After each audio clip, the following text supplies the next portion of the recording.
My name's Grace Ross, and we're here today to talk about the foreclosure problem in Worcester. It's really serious, and I think we all know there are lots of boarded up buildings and that really hurts our local economy. But I want to talk about the details of what this means for us as Worcester residents, and especially for District 4. We have more foreclosures in Worcester than most other cities in the state, and it's a continuing problem. We've been told it's almost over. It's nowhere near almost over. In Worcester alone, in the last 3 years, we've had over 1,000 foreclosures. And 1,000 foreclosures means twice as many households, maybe even more, because there are renters in these buildings as well. Right now, when lenders take over a building, they empty it out, which means we pay for not only the loss of those homes for those families, but we pay for the impact on our neighborhoods, our jobs, and the property values, and in fact, the entire tax base for our city. In Worcester, the foreclosures are happening kind of in what you might think of as the backbone of the city. Through District 4 and all the way up through the Birdcoat areas where the foreclosures are. And those foreclosures are hurting directly those families that end up homeless. We have more families in hotels in the state of Massachusetts than we've had since the Great Depression.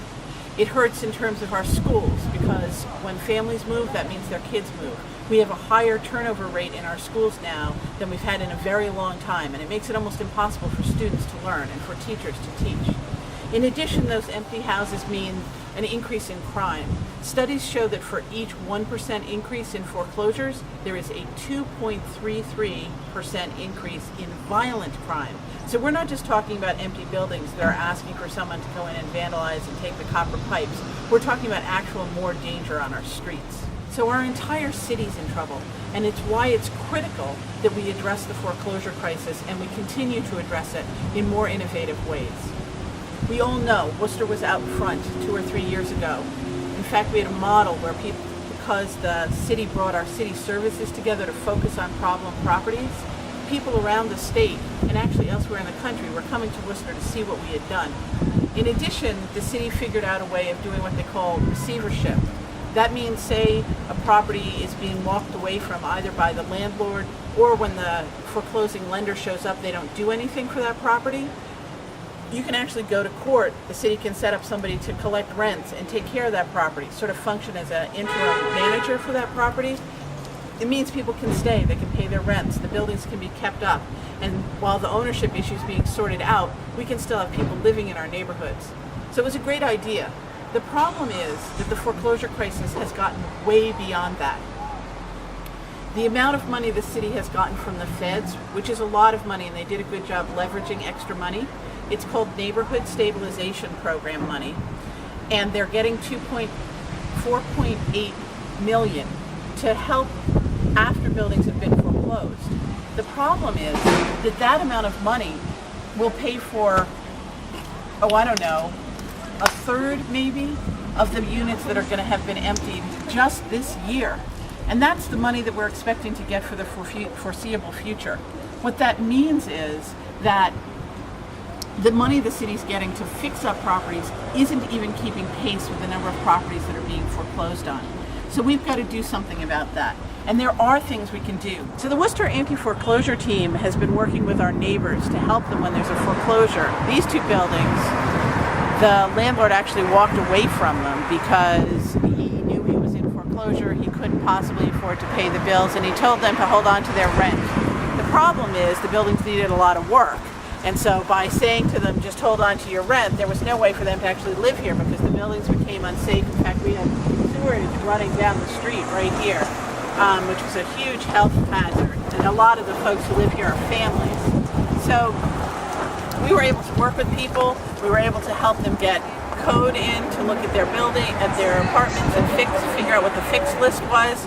And we actually were able to arrange for the buildings to go into receivership, that is to have someone appointed to function to collect rent and fix up the buildings. You have to go to court to get permission to do that. By the time we got to court, you'll never guess who showed up.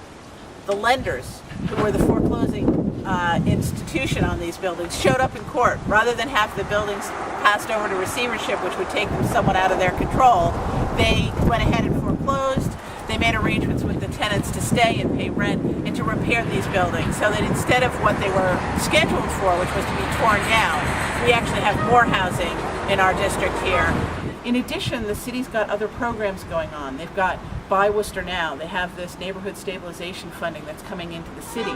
They've made a big mistake, though, which is they're prioritizing in those programs, bringing in outside investors. We all know that what makes our neighborhoods work, what makes our families be able to stay, is either local home ownership or renting locally. And so those big outside investors, the danger is they're going to repeat what the big lenders did. They don't care about our city. They don't walk our streets. They don't notice when a building's empty. They don't know the impact when their kids' friends can't go to the same school anymore.